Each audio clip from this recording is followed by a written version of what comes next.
অবৈধ গ্যাস সংযোগ ব্যবহার করে কার্যক্রম পরিচালনার দায়ে নারায়ণগঞ্জের বন্দরে Titas gas transmission and distribution company লিমিটেডের তিতাস পরিচালিত ভ্রাম্যমাণ আদালত নাসিক ৭ নম্বর ওয়ার্ড মদনপুর ও হরিপুর বাজার এলাকায় আনোয়ার ও সুপারমার্কেট মক্কা মদিনা ও নিরিবিলি হোটেল বিসমিল্লাহ হোটেল অ্যান্ড রেস্টুরেন্ট তিনটি মোট ৩টি খাবারের হোটেলে ৬৫,০০০ টাকা জরিমানা করেছে।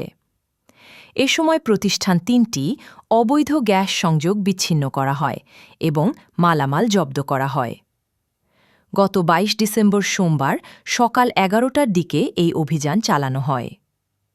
নারায়ণগঞ্জ জেলা প্রশাসকের কার্যালয়ের এক্সিকিউটিভ ম্যাজিস্ট্রেট তারিকুল ইসলাম নেতৃত্বে নারায়ণগঞ্জ সিটি কর্পোরেশন নাসিক ২৫ নম্বর ওয়ার্ডের আনোয়ার সুপারমার্কেটে মক্কা মদিনা ও নিরিবিলি হোটেলে অভিযান চালিয়ে অবৈধ গ্যাস লাইন সংযোগ বিচ্ছিন্ন করেন।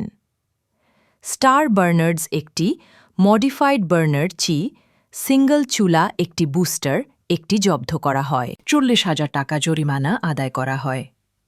সিটি কর্পোরেশনের ২৭ নম্বর ওয়ার্ড হরিপুর বাজারে বিসমিল্লাহ হোটেল অ্যান্ড রেস্টুরেন্টে অভিযান চালিয়ে স্টার বার্নার ৩টি, ডাবল চুলা একটি অবৈধ গ্যাস লাইনের সংযোগ বিচ্ছিন্ন করা হয়। মডিফাইড বার্নার্স একটি, ডাবল চুলা একটি ২০১ ফুট অবৈধ বিতরণ লাইন সংযোগ বিচ্ছিন্ন করা হয় ও ২০,০০০ টাকা অর্থদণ্ড করা হয়। অভিযান শেষে নারায়ণগঞ্জ জেলা প্রশাসকের কার্যালয়ের এক্সিকিউটিভ ম্যাজিস্ট্রেট তারিকুল ইসলাম প্রশ্নের জবাবে বলেন, আমরা গোপন সংবাদের ভিত্তিতে মদনপুর ও হরিপুর বাজার এলাকার খাবারের হোটেলে অভিযান চালাই। আপনারা দেখেছেন তারা অবৈধভাবে গ্যাস সংযোগ নিয়ে দীর্ঘদিন যাবৎ তাদের কার্যক্রম চালিয়ে আসছিল। তারা কোনো বৈধ কাগজপত্র দেখাতে পারেনি, সেজন্য আমরা তাদের কাছ থেকে ৬৫,০০০ টাকা জরিমানা আদায় করি এবং তাদের মালামাল জব্দ করি। অভিযানকালে ম্যাজিস্ট্রেটের সঙ্গে উপস্থিত ছিলেন তিতাসের সহ প্রকৌশলী মদ জাহিন আমির খান, ব্যবস্থাপক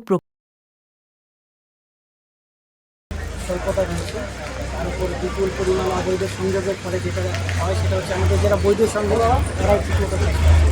ফলে আমরা এই অবৈধ সংযোগের বিরুদ্ধে সবসময় আমরা অভিযান অব্যাহত রাখছি। তারই ধারাবাহিকতায় আজকেও আমরা এখানে বন্দরে বিভিন্ন মদনপুর এবং আজকে এখানে ২৭ নম্বর অভিযান পরিচালনা করছি। এই অভিযানে আমরা হচ্ছে 4টি দোকান এবং একটি বাসাবাড়ি মিলিয়ে সর্বমোট ৬৫,০০০ টাকা অর্থদণ্ড প্রদান করেছি এবং এখানে একটি গ্রামের যে মেইন সোর্স যেখানে অবৈধ সংযোগ দিয়েছি সেই সংযোগটি আমরা বিচ্ছিন্ন করছি এবং আমাদের এই অভিযান সবসময় অব্যাহত থাকবে যেন অবৈধ যেসব সংযোগ রয়েছে তারা যেন কোনোভাবেই গ্যাস ব্যবহার করতে না পারে। আমাদের একটি তথ্য রয়েছে যে অবৈধ গ্যাস সংযোগ দিয়ে চুনা ভাটাগুলো তারা তৈরি করে, আপনারা বিচ্ছিন্নের পর তারা আবার সংযোগ নেয় পুনরায়। আমরা তো অভিযান কঠোর দমন করা যাচ্ছে না, কঠোর দমন করছি, আমরা মোবাইল কোর্টও করছি। এছাড়া আমরা কিন্তু নিয়মিত মামলার জন্য থানাতেও আমরা রেফার করে দিচ্ছি যেন তারা আলাদাভাবে এটা মনিটর করে।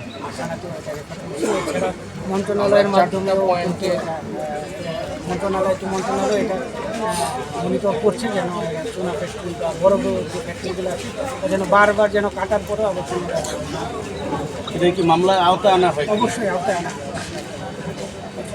আপনার পরিচিত নাম হচ্ছে মোহাম্মদ তারিকুল ইসলাম, আমি এক্সিকিউটিভ ম্যাজিস্ট্রেট জেলা প্রশাসক কার্যালয়।